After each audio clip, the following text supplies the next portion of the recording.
Sabe o jeito que a gente pratica esportes, que a gente vai pra academia? Tudo isso parece super natural, né? Mas e se eu dissesse que por trás de tudo isso existe uma história bem profunda? Uma história que começa há mais de um século com um projeto para moldar um tipo bem específico de cidadão. Pois é, essa análise aqui mergulha numa tese de doutorado fascinante para desvendar exatamente essa história.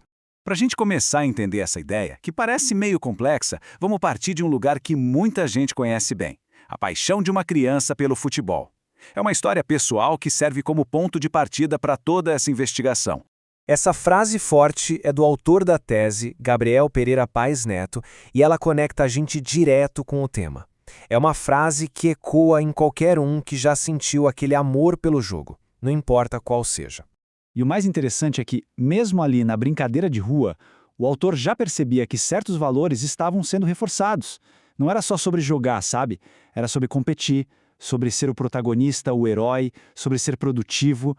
Eram regras que não estavam escritas em lugar nenhum, mas que moldavam não só o jeito de jogar, mas quem a pessoa deveria ser. E claro, essa experiência pessoal não surgiu do nada.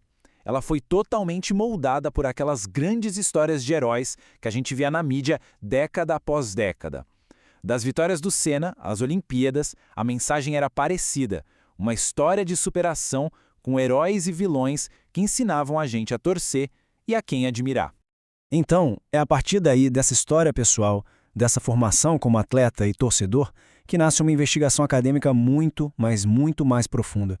A pergunta deixou de ser só sobre o jogo em si.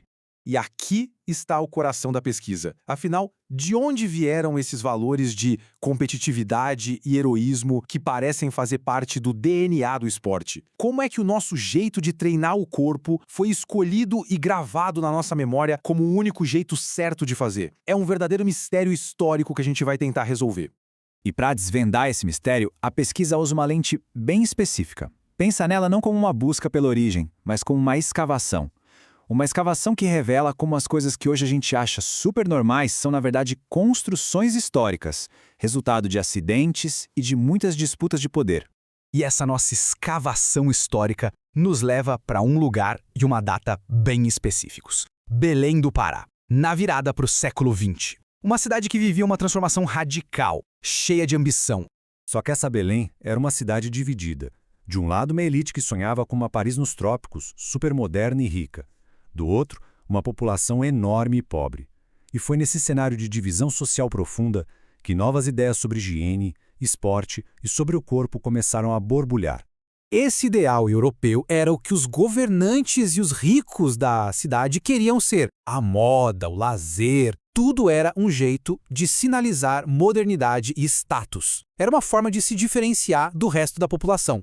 E aí, clubes esportivos exclusivos como o Sport Club e o Velo Club viraram verdadeiros palcos para essa nova identidade civilizada. O esporte ali não era só diversão, era um instrumento de distinção social restrito a um público, como diziam na época, numeroso e escolhido. Mas o negócio ia muito além dos clubes. A cidade inteira virou um projeto de engenharia social. O higienismo não era só sobre limpeza, não. Era uma ferramenta política bem poderosa para controlar o espaço da cidade e, claro, os corpos que viviam nesse espaço. E aqui a gente vê bem o contraste entre aquele ideal chique e a realidade dura do poder do Estado. Esses aparelhos de desinfecção eram as ferramentas usadas para impor essa nova visão de cidade saudável, regulando o que se podia ou não fazer no espaço público. Agora a gente vai para o centro da teoria, para entender qual era a receita usada para construir o corpo do cidadão moderno ideal.